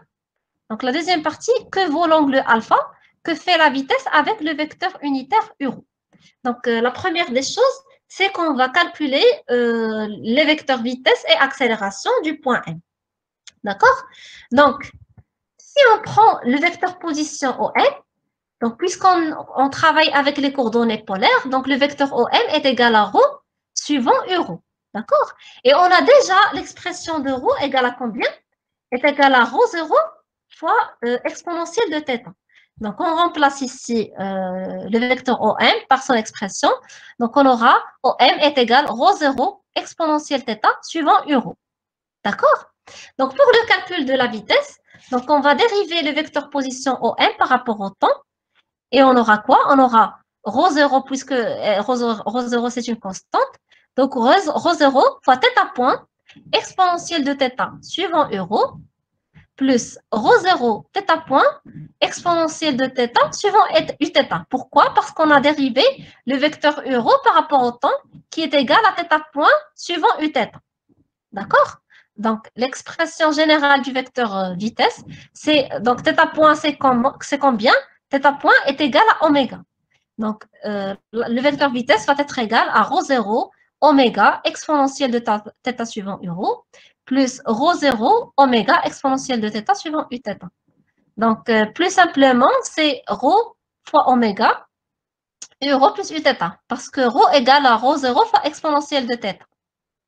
D'accord? Donc, pour le module du vecteur vitesse, donc c'est bien sûr c'est la racine carrée de la vitesse suivant x au carré plus la vitesse suivant y au carré. Donc ici on a ρ oméga au carré plus ρ oméga au carré, c'est la racine de 2 ρ fois oméga. D'accord? Donc ça c'est le module du vecteur vitesse. Donc la deuxième partie c'est montrer ou bien que vaut l'angle alpha que fait la vitesse avec le vecteur unitaire U-ρ. Donc, pour trouver l'angle entre V et U-ρ, qu'est-ce qu'on va faire? On va faire le produit scalaire de la vitesse avec U-ρ. Donc, le produit scalaire de la vitesse avec U-ρ, c'est le module de V fois le module de U-ρ qui est égal à 1, parce que c'est un vecteur unitaire, fois cosinus de l'angle qui est entre V et U-ρ. Donc, cette expression égale à combien? Donc, le module, ou bien le... Oui? Madame là-bas, quand vous avez oublié exponentielle θ. Factorisation. Non, j'ai pas oublié exponentielle θ. Pourquoi? Parce que ρ est égal à ρ0 fois exponentielle θ. Oui, d'accord. Donc, à la place de mettre ρ0 exponentielle θ, j'ai mis le ρ. D'accord, désolé. D'accord? Donc, ici, qu'est-ce qu'on a dit? On a dit que le produit scalaire du vecteur vitesse avec le vecteur position U-ρ, donc égal à racine de 2 fois ρ fois oméga fois cosinus de l'angle entre V et U-ρ. Et on connaît déjà que le produit scalaire de V et U-ρ égale à combien? C'est la composante de V suivant U-ρ, donc qui est égale à ρ fois oméga. Ainsi, on va tirer l'expression du cosinus. Donc, cosinus va être égal à combien? Va être égal à 1 sur racine de 2, qui est égal à racine de 2 sur 2. Et finalement, on va tirer l'angle entre V et U-ρ, qui est égal à pi sur 4. Donc, pi sur 4, c'est 45 degrés. D'accord? Alors, la deuxième des choses, c'est le calcul de l'accélération, du vecteur accélération. Donc, le vecteur accélération est égal à la dérivée du vecteur vitesse par rapport au temps. Donc, égal. Donc, on a déjà calculé le vecteur vitesse qui est égal à ρ fois oméga suivant U-ρ plus uθ. Donc, c'est ρ fois oméga au carré. D'accord? Pourquoi? Parce que... Donc, si on dérive, voilà, si on dérive U-ρ par rapport, et uθ par rapport au temps, on va avoir un oméga. D'accord? Donc, la dérivée de uθ, c'est moins oméga suivant U-ρ, donc moins U-ρ. Et la dérivée de U-ρ, c'est oméga suivant uθ. Donc, si on factorise par oméga, on aura ρ fois oméga au carré, moins U-ρ plus uθ. D'accord? Et la deuxième expression, c'est qu'en dérivant le ρ point, le ρ. Donc, on aura ρ point fois oméga suivant U-ρ plus uθ. D'accord? Après simplification, qu'est-ce qu'on va avoir? On va avoir que l'accélération, bien le vecteur accélération, égale 2ρ fois oméga au carré suivant uθ. Et le module de l'accélération est égal à 2ρ fois oméga au carré. Donc, l'accélération, il se dirige uniquement vers le vecteur uθ. Donc, le vecteur accélération, il est parallèle au vecteur uθ. D'accord? C'est clair pour cette question? Madame, هذيك رو بوان rho point oméga. باش Mhm. ولات rho oméga au carré. Attends.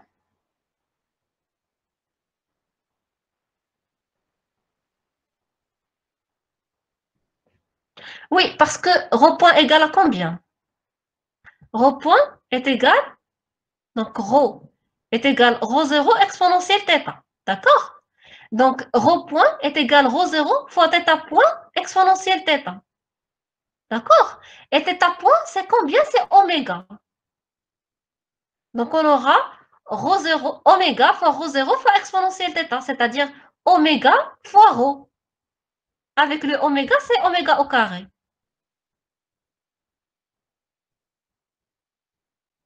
Est-ce que c'est clair? شوية. Donc, rho est égal. Voilà, donc je vais venir ici.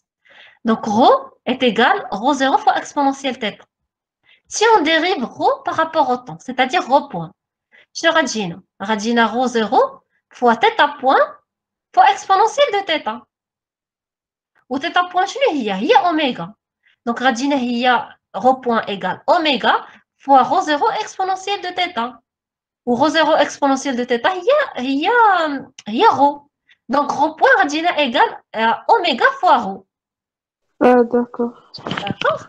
Donc, voilà, après, si on va la multiplier par le oméga, غتجينا rho fois oméga au carré. Oui, c'est D'accord? clair, merci. Je vous en prie. Donc, après, on va trouver que le module de l'accélération est égal à 2 rho fois oméga au carré. Est-ce que c'est clair? Madame, Oui?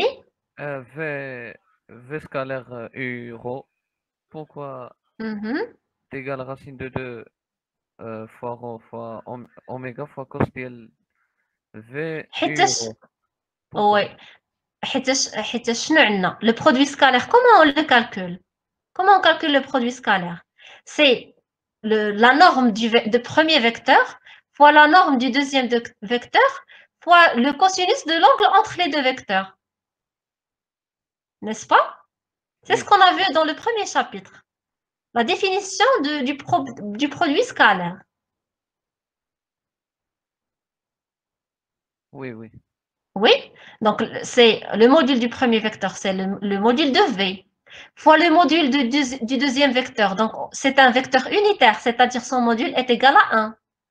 Fois le cosinus de l'angle qui existe entre V et rho. Donc, cosinus de cet angle-là. D'accord? Et le module de V, on l'a déjà calculé, c'est racine de 2, rho fois oméga. D'accord?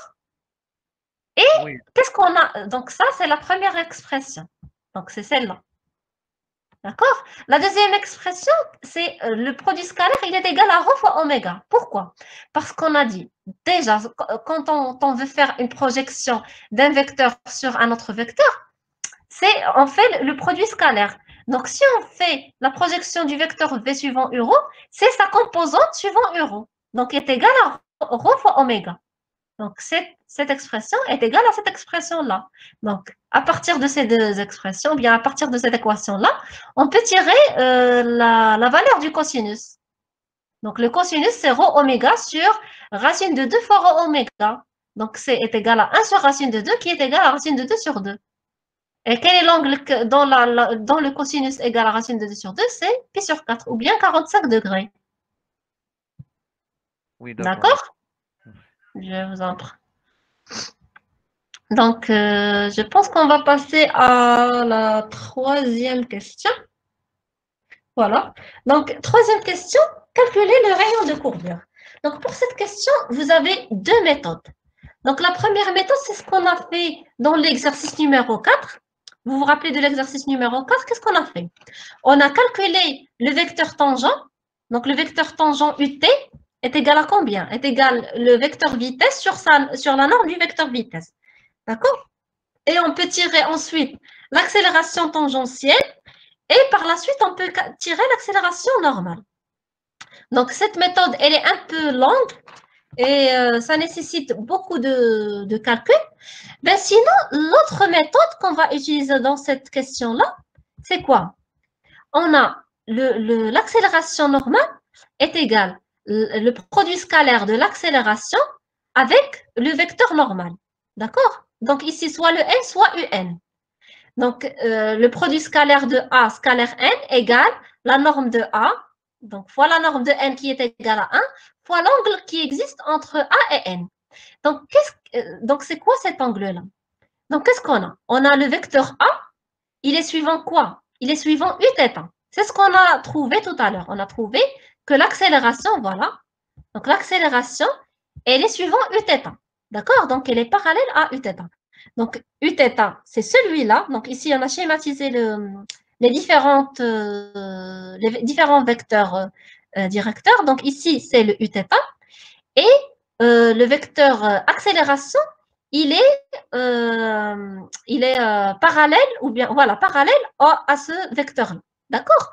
Donc, il forme quel angle avec un? Ou bien avec n. Donc, ici, soit on met n ou bien un.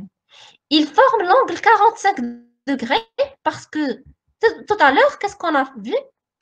Donc, voilà, on a vu que le vecteur vitesse, il forme un angle avec euro de pi sur 4. Donc, voilà. Donc, le vecteur vitesse, il forme un angle avec euro de pi sur 4. Donc, également, le vecteur uθ, puisque uθ, il est perpendiculaire à euro, il forme un angle de 45 degrés avec un. Soit avec un, soit avec ut. Mais puisque nous, on aura besoin du vecteur un, donc il forme un angle de 45 degrés avec un. Ainsi, on va calculer le vecteur accélération normale, ou bien la norme de l'accélération normale par cette expression-là, donc égale le module, ou bien la norme du vecteur accélération, fois le cosinus de l'angle qui existe entre A et un, qui est 45 degrés. Donc, après le calcul, qu'est-ce qu'on va trouver? Donc, cosinus de 45 degrés est égal à racine de 2 sur 2. Et le module de A, c'est 2 fois rho oméga carré. Donc, qu'est-ce qu'on aura? On aura que, voilà. Donc, AN est égal à racine de 2 fois rho fois oméga au carré. D'accord? Donc, ça, c'est l'accélération normale. Et qu'est-ce qu'on a d'après la base de Fresnel? Qu'est-ce qu'on a dit? On a dit que l'accélération normale est égale à la vitesse au carré sur le rayon de courbure. Donc, finalement, on peut tirer facilement l'expression du rayon de courbure R à partir de cette équation-là. Donc, il est égal à le module ou bien la norme de vitesse au carré sur racine de 2 rho fois oméga au carré. Et la norme de la vitesse égale à combien? Est égale à, voilà, donc racine de 2 fois rho oméga. Donc, avec le carré, c'est 2 fois racine oméga. Et après, bien sûr, calcul, on va trouver que le rayon de courbure, R, est égal à racine de 2 fois rho. D'accord?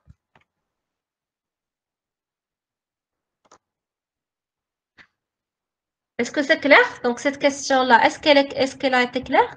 Oui, oui. Oui, c'est clair, très bien.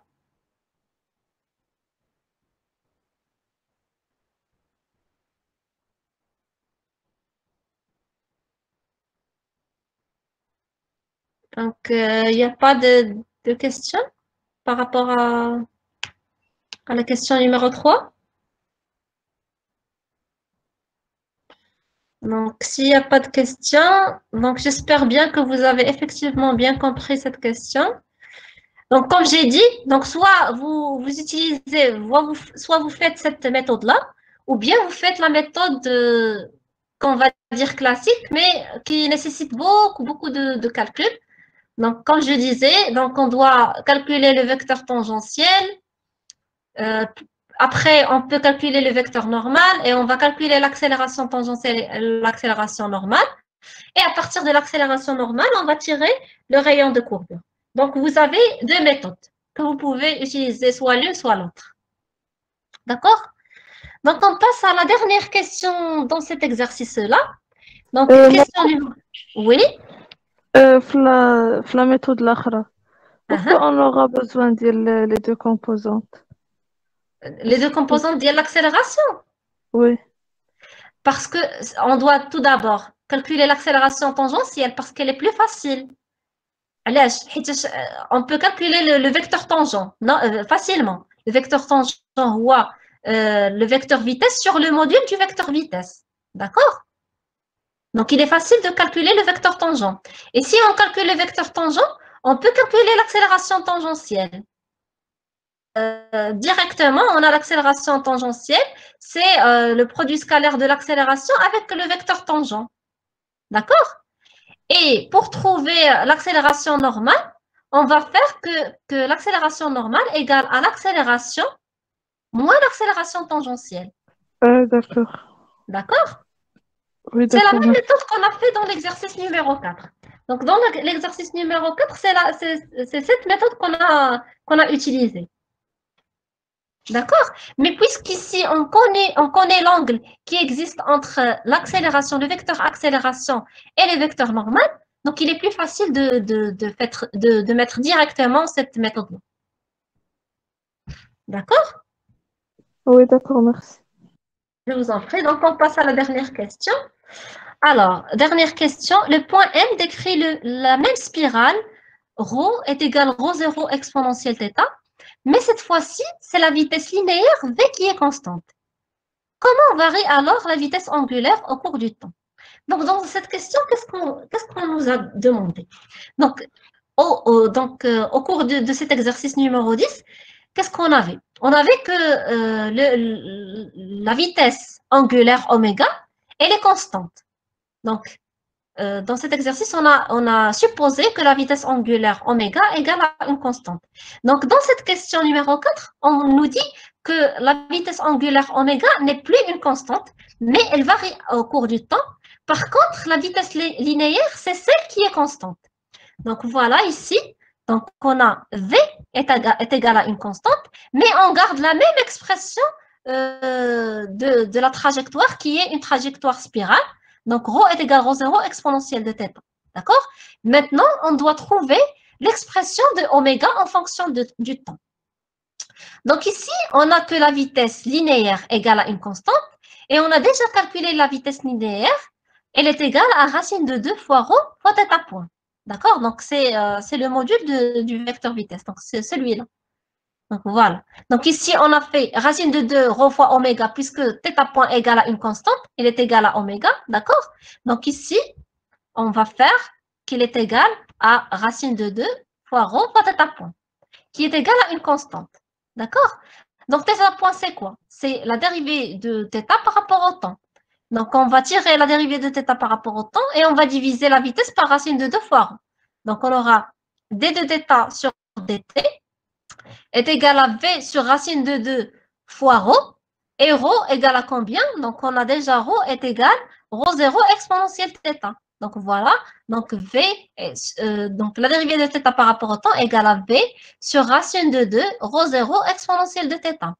Donc, pour effectuer l'intégrale, on va regrouper les expressions qui contiennent θ dans ce côté-là, donc voilà, et les expressions qui contiennent le temps dans l'autre côté. Donc, on va multiplier par exponentielle θ et multiplier par dt. Donc, si on multiplie par exponentielle θ, qu'est-ce qu'on aura? On aura exponentielle θ fois dθ est égal V sur racine de 2 ρ0 fois dt. D'accord? Donc, ici, qu'est-ce qu'on va faire? On va calculer l'intégrale de cette équation-là. Qu'est-ce qu'on aura? Donc, l'intégrale de l'exponentielle, c'est l'exponentielle. Donc, on aura exponentielle de θ, d'accord? Égale l'intégrale de cette expression-là, c'est V sur racine de 2 ρ0 fois t plus une constante. Et qu'est-ce qu'on a? On a à t égale à 0, l'angle θ égale à 0. Donc, si on remplace dans cette expression, donc à t égale à 0, donc exponentielle de 0, c'est 1. Donc, 1 égale à c. Donc, c égale à 1. Donc, on remplace dans l'expression, on aura exponentielle de θ est égal V sur racine de 2 ρ0 fois t plus 1. Et bien sûr, on peut tirer la relation de θ, donc θ égale, donc pour éliminer l'exponentielle, on va appliquer le logarithme. Donc, θ égale logarithme de V sur racine de 2 ρ0 fois t plus 1. D'accord? Donc, pour calculer la vitesse angulaire, on doit dériver cette expression-là par rapport au temps. Donc, θ point, qui est dθ sur dt, est égal à la dérivée de cette expression. Donc, la dérivée de log, c'est la dérivée de ce qui est à l'intérieur sur ce qui est à l'intérieur. Donc, la dérivée de ce qui est à l'intérieur, c'est V sur racine de 2 rho 0 sur V sur racine de 2 rho 0 t plus 1. D'accord? Donc, ça, c'est l'expression de la vitesse angulaire en fonction du temps. Donc, est-ce que c'est clair pour cette dernière question?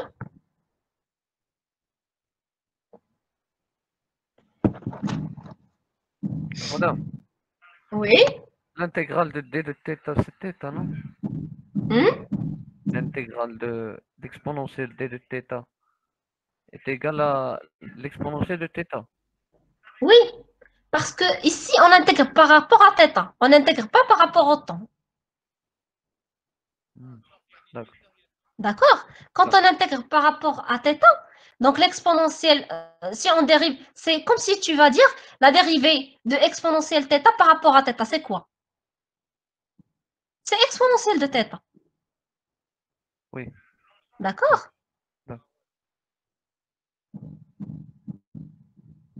Donc, est-ce qu'il y a d'autres questions, soit par rapport à cet exercice-là, ou bien par rapport aux différents exercices qu'on a fait? Donc, par rapport à la totalité de cette série-là. Parce qu'on a terminé donc cette série. Donc, la semaine prochaine, on va attaquer la troisième série. D'accord? Donc, est-ce qu'il n'y a pas d'autres questions? Oui? Je ne vous ai pas entendu.